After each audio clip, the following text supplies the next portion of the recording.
दोस्तों, public speaking skill एक कला होता है जिस कला में जो हमें बहुत सारे लोगों को कभी-कभी सुनते हुए हमारे दिल में लग जाते हैं और उनकी जो बातें हैं हमेशा हमारा दिमाग में याद रहते हैं। जो उनको कभी सुनने का मौका मिलता है तो हम सबसे पहले उनकी सुनने की तैयारी रखते हैं और वहां तक जाने की भी तैयारी रखते हैं। तो कहीं ना कहीं एक अट्रैक्शन उनकी बातों में और उनको सुनने के लिए हमारे दिल में और दिमाग में वो अट्रैक्शन क्रिएट होते हैं। ऐसे एक चाप छोड़ लेते हैं तो उनकी बातों से और उस प्रकार की बात कभी भी हमें भी करने की इच्छा तैयार हो जाते हैं। तो हमें कहीं ना कहीं वो लेवल तक जाने के लिए हमें कुछ तैयारियां भी करना बहुत जरूरी है। पब्लिक स्पीकिंग स्किल, पब्लिक के सामने खड़े होकर बात करना एक कला होता है। तो उस कला के लिए जो आपको कुछ पॉइंट्स के ऊपर अपने आप में इंप्रूव करने की तैयारी रखना पड़ेगा। अगर ये तैयारी अगर आप रखेंगे तो 100% आपका भी पब्लिक स्पीकिंग स्किल, लोगों के सामने खड़े होकर बात करने की जो तरीके में बदलाव आ सकता है और वो इंप्रूवमेंट आपके अंदर भी आप ला सकते हैं। ये सब्जेक्ट के ऊपर आज के वीडियो में हम डिटेल में डिस्कस करेंगे। Hi friends, my self Sanjeev Kumar, स्वागत है आप सबको सेव लाइफ चैनल में। चलिए आज की सेक्शन की हम शुरुआत करते हैं।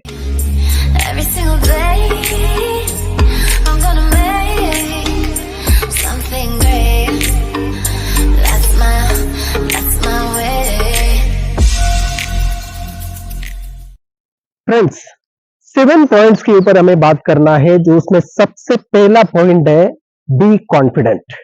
कॉन्फिडेंट एक पब्लिक स्पीकर के लिए सबसे ज्यादा जरूरी होता है। जो कॉन्फिडेंट के साथ में कभी भी मौका मिले उस मौके को स्वीकार करते हुए वहां पे कॉन्फिडेंट के साथ में खड़े होकर बात करने की तैयारी रखना पड़ेगा। क्योंकि कोई भी काम की शुरुआत सेल्फ कॉन्फिडेंस से होता है। जो वो कॉन्फिडेंट अगर आपके अंदर आप डेवलप करेंगे तो आपको कभी भी जब पब्लिक के सामने बात करने का मौका मिलेगा तो वहां पे आपका डर खत्म हो सकते हैं। ये कॉन्फिडेंट धीरे धीरे बिल्ड होगा। तो वहां पे आपको कभी भी जब किसी के भी सामने खड़े होकर बात करने के जब मौका मिलता है तो उस मौके को स्वीकार करते हुए उपयोग करने की तैयारी रखना पड़ेगा।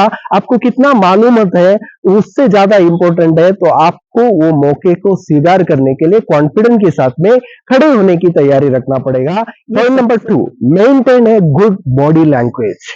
जब पब्लिक के सामने खड़े होकर जब बात करते हैं तो हमारा बॉडी लैंग्वेज के ऊपर भी हमें ध्यान देना पड़ेगा।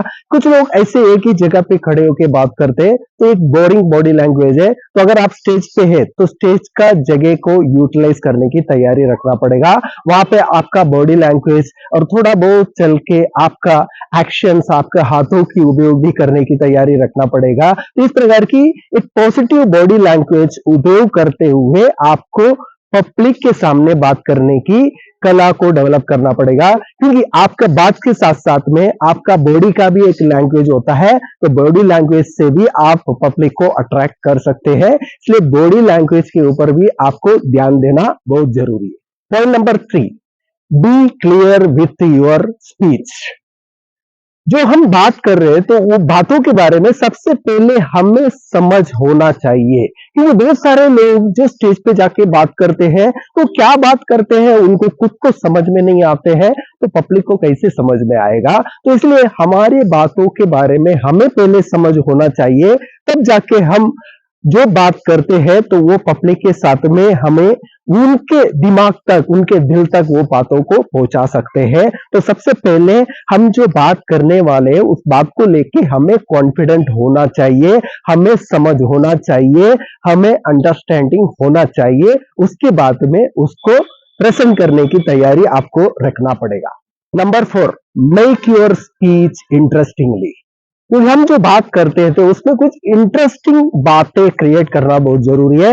बोरिंग वाला स्पीच नहीं होना चाहिए। तो उसमें कुछ हंसी मजाक वाले बातें हमें इंक्लूड करना जरूरी है। तो उसमें आप छोटे छोटे कॉमेडी ऐड कर सकते हैं, छोटे छोटे स्टोरीज को आप इंप्लीमेंट कर सकते हैं। इस प्रकार की पब्लिक के साथ में, पब्लिक को आपके साथ में कनेक्ट करने के लिए एक इंटरेस्टिंग चीज से ऐड करना बहुत जरूरी है। अगर आप इंटरेस्टिंग वाली बातें नहीं करेंगे तो पब्लिक बोर हो सकते हैं। तो आपकी बातों से उनका ध्यान हट सकते हैं। तो आप कितने भी अच्छे बातें करेंगे लेकिन उसमें इंटरेस्टिंग चीज से ऐड नहीं करेंगे तो उस बातों को कोई वैल्यू नहीं रहेगा। आपने अच्छी बात बताया लेकिन सामने वाला उसको रिसीव नहीं कर पाएगा। इसलिए आपका बातों में कुछ इंटरेस्टिंग चीज से ऐड करके उसको उस प्रकार से पेश आने की तैयारी भी हमारे अंदर डेवलप करने की तैयारी रखना पड़ेगा।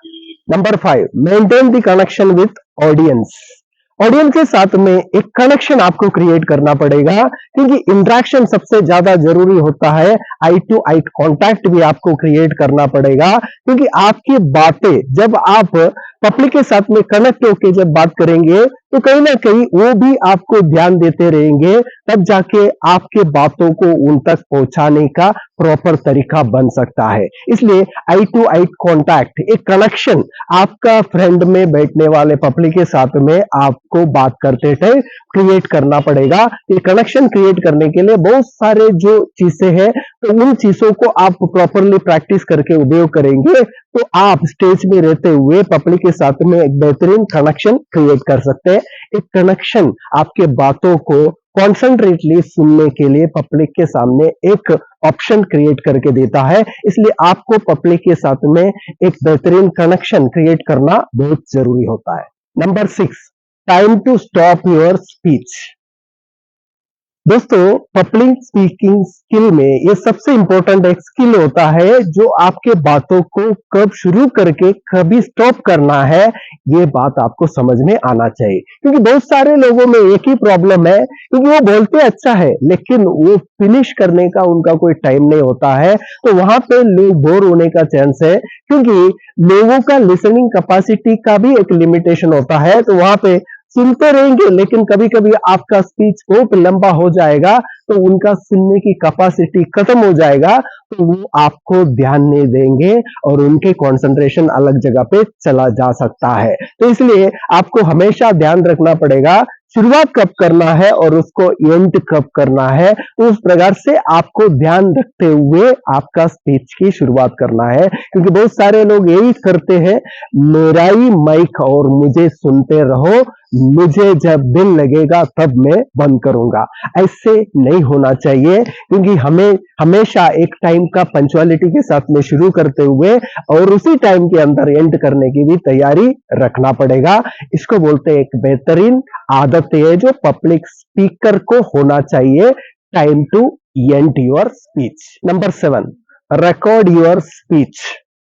दोस्तों, ये भी सबसे इंपॉर्टेंट होता है, क्योंकि अगर आप स्टार्टिंग स्टेज पे हैं तो आपका स्पीच को आपको रिकॉर्ड करके आपको सुनने की तैयारी रखना पड़ेगा।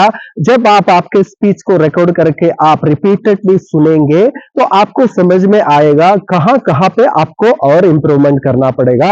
ये इंप्रूवमेंट के लिए आपका रिकॉर्डिंग आपके लिए सहायक साबित हो सकता है।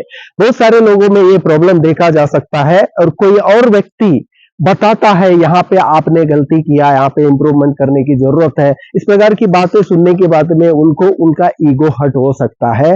उससे बेहतरीन एक तरीका है, आप ही आपका स्पीच को रिकॉर्ड करके आप अकेले में सुनेंगे तो आपको समझ में आएगा कहाँ पे आपको और इंप्रूवमेंट करना चाहिए। तो इंप्रूवमेंट आगे आप करेंगे तो आप एक बेहतरीन स्पीकर बन सकते हैं।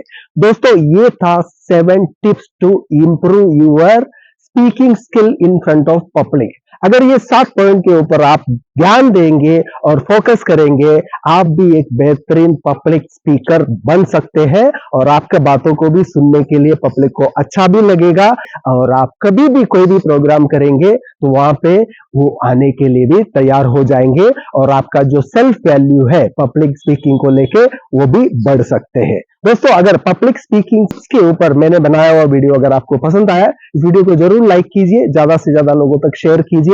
आप पहली बार सेव लाइफ चैनल पे आए हो, चैनल को सब्सक्राइब करना ना भूलिएगा। Thank you friends, thank you for watching this video, thank you very much.